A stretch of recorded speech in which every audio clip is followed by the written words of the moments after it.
ሰላም ጤና ይስጥልን የተከበራችሁ ተመልካቾቻችን እንደምን ውላችኋል ከብስራት ዩቲዩብ ቻናል መረጃዎቻችን አሁን ይጀምራሉ መረጃዎችን ያጋራችሁ ቤዛዊት አራጌ አብራችኋለሁኝ የምናስቀድመው የሀገር ውስጥ ጉዳዮቻችንን ይሆናል አራት መንታ ልጆችን በሰላም የተገላገለችው እናት እንክብካቤ እንዲደረግላት ጥሪ ቀርቧል የህፃናቶቹ እናትና አባት አራት መንታ ልጆችን ለማሳደግ አቅም የሌላቸው በመሆኑ መደገፍ ለሚፈልጉ ሰዎች የጥሩነሽ ቤጂንግ አጠቃላይ ሆስፒታል ጥሪውን አቅርቧል በአዲስ አበባ ከተማ አስተዳደር ጤና ቢሮ ስር የሚገኙ ሆስፒታሎች መካከል አንዱ በሆነው በጥሩነሽ ቤጂንግ አጠቃላይ ሆስፒታል ባሳለፈው ሳምንት ላይ የ26 ዓመቷ እናት አራት ልጆችን በሰላም መገላገሏን ተከትሎ የሆስፒታሉ ዋና ስራ አስኪያጅ እና የማህፀንና ጽንስ ስፔሻሊስት ዶክተር እሸቱ ታደለ ለብስራት ራዲዮ ተናግረዋል የ26 ዓመት እናትም በሆስፒታላችን ክትትል በመታደርግበት ወቅት አራት መንታ ልጆችን ማርገዟን በመታወቁ ለእናቲቱና ለሚወለዱት ጨቅላዎች ደህንነት ከፍተኛ የሆነ ክትትል እንደሚያስፈልግ ከግምት ውስጥ በማስገባት የወሊድ ቀኗ ከመድረሱ ከአንድ ወር በፊት ጀምሮ በዋርድ በማስተኛት ሌት ከቀን ክትትል እንደተደረገላትም ተናግረዋል በመውለጃ ቀኗም በጨቅላ ህጻናት ክፍል ለሁለቱ ህጻናት ማረፊያና አጋዥ ማሽኖች ቅድመ ዝግጅት መደረጉንም ተገልጿል ህጻናቱ በተወለዱበት ወቅትም የነበራቸው ክብደት ከ1.4 እስከ 1.9 ኪሎ ግራም የነበረ በመሆኑ በጨቅላ ህጻናት ማጠናከሪያ ክፍል በማሞቂያ ውስጥ ገብተው ከፍተኛ የህክምናና የነርሲንግ ክትትል ተደርጎላቸው ወደ ቤትም ተሸኝተዋል ብለውናል የሆስፒታሉ ዋና ስራ አስኪያጅ እና የማህፀን ጽንስ ስፔሻሊስት ዶክተር እሸቱ ወላጆቹ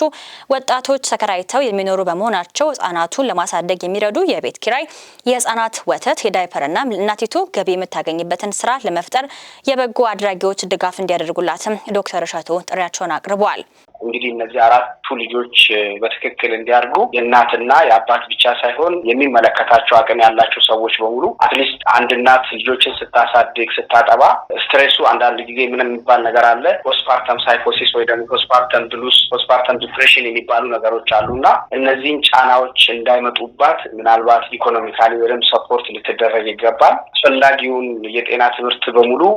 ለሷ ሰርተናል ግን አሁን ትምህርቱ ብቻ በቂ አይደለም አራት ልጅ በአንዴ ማሳደግ በጣም ከባድ ነው አንድ ልጅ ራሱ በየ3 ሰዓቱ በየ2 ሰዓቱ ማጥባት ይጠበቅባታል አራት ልጅ ሲሆን ደግሞ ትንሽ ስለሚከብዳት ለነሱ የሚፈልገውን እንክብካቤ በሙሉ እንድታረጉ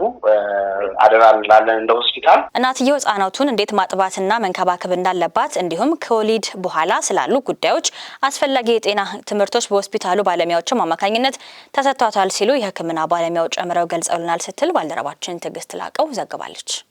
አደንዛዥ እጽን በጸጉሯ ደብቃ ወደ ሳውላ ማረሚያ ተቋም ለማስገባት የሞከረችው ግለሰብ በቁጥጥር ስር ውላለች ወደ ሳውላ ማረሚያ ተቋም በድብቅ ሊገባ የነበረ አደንዛዥ እጽ የተቋሙ የደህንነት አባላት ባደረጉት ጥብቅ ፍተሻ መያዙን የተቋሙ ፖሊስ አዛዥ ተናግረዋል ህገወጡ ድርጊት ስትፈጽም በተገኘችው ግለሰብን በቁጥጥር ስር ውላ ምርመራ እየተካሄደባት ይገኛል የሳውላ ማረሚያ ፖሊስ ተቋም አዛዥ ዋና ኢንስፔክተር ታረቀኝ አጥናፉ ለብስራት ራዲዮ እንደገለጹት ዋሉሎ ቦንኬ የተባለችው ግለሰብ ወደ ማረሚያ ተቋሙ እንዳይገባ በጥብቅ የተከለከለውን አደንዛዥ እጽን በጥንቃቄ በመጠቅለል በጸጉሯ ውስጥ ደብቃ ወደ ተቋሙ ለማስገባት ሞክራለች ሆኖም ግን የማረሚያ ተቋሙ የደህንነት አባላት ጥንቃቄ በተሞላበት ፍተሻ በጸጉሯ ውስጥ ተሸሽጎ የነበረውን አደንዛዥ እጽን መያዝ ችሏል ተጠርጣሪዋ በሳውላ ከተማ ፖሊስ በቁጥጥር ስር ውላ የምርመራ መዝገብ የተከፈተባት ሲሆን ድርጊቱ ከሌሎች አካላት ጋር የተያያዘ ይሁን አይሁን ለማጣራት ተጨማሪ የምርመራ ስራዎችም የተከናወኑ ይገኛሉ ታራሚዎችን ለመጠየቅ ወደ ማረሚያ ተቋም የሚመጡ ማንኛውም ዘመድ ጠያቂዎች የተቋሙን ህግ ደንብና ስርዓት በጥብቅ ማክበር አለባቸውም ተብሏል ጠያቂዎች የታራሚዎችን የማረምና የማነጽ ሂደት የሚያግዙ አዎንታዊ ተግባራት ላይ ብቻ ሊያተኩሩና ከማንኛውም ህገወጥ ድርጊትም ሊቆጠቡ ይገባል ሲሉ ኢንስፔክተር ታረቀኝ አጥናፉ ጨምረው ለብስራት ራዲዮ ተናግረዋል ስትል ሳምራይ ስዩም ዘግባለች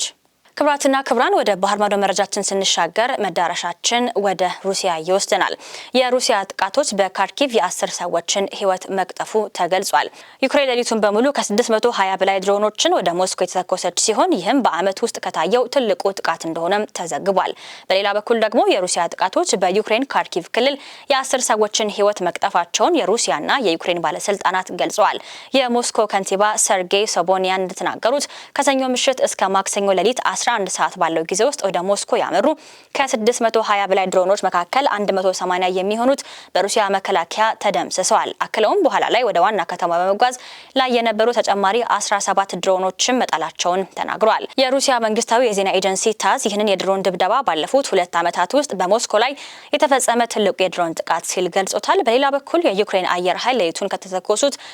147 የጠላት ድሮኖች መካከል 111ን መጣሉን ተናግሯል የካርኪቭ ክልል ገዢ ኦሌህ ሲኒሆቦቭ በፔችኔሂ ሰፈራ 10 ሰዎች ሲገደሉ 8 ሰዎች ደግሞ ቆስለዋል ነው ያሉት። በኢዚዩም ከተማ ደግሞ የ9 ዓመት ልጅን ጨምሮ ሌሎች 5 ሰዎች መቁሰላቸውን አክለዋል። በተባበሩት መንግስታት ድርጅት የቆጠራ መሰረት በሐምሌ ወር ብቻ በዩክሬን 437 ሰላማዊ ሰዎች የተገደሉ ሲሆን ይህም እንደ አውሮፓውያኖች አቆጣጠር ከግንቦት 2022 ወር ወዲህ ከፍተኛ ወርሃዊ የሟቾች ቁጥርም ነው። በተባበሩት መንግስታት ድርጅት ቆጠራ መሰረት በሐምሌ ወር ብቻ በዩክሬን 437 ሰላማዊ ሰዎች የተገደሉ ሲሆን ይህም እንደ አውሮፓውያኖች አቆጣጠር ከግንቦት 2022 ወዲህ ከፍተኛ ወርሃዊ የሟቾች ቁጥርም ነው። የሩሲያ ባለስልጣናትም በሐምሌ ወር በዩክሬን ጥቃቶች 79 ሰላማዊ ሰዎች መሞታቸውን ዘግቧል። ይህም ካለፈው ወር አንጻር ሲታይ ጭማሪ ያሳየ መሆኑን የአልጀዚራ መረጃ አመላክቷል። የደቡብ ኮሪያ አዋቂዎች በሰው ሰራሽ አስተውሎት ምክንያት ደንበኞቻችንን እያጣን ነው ሲሉ ቅሬታቸውን አሰምተዋል። በደቡብ ኮሪያ ታዋቂ የሆኑ አዋቂዎች ወደ እነርሱ ይመጡ የነበሩ ደንበኞቻቸው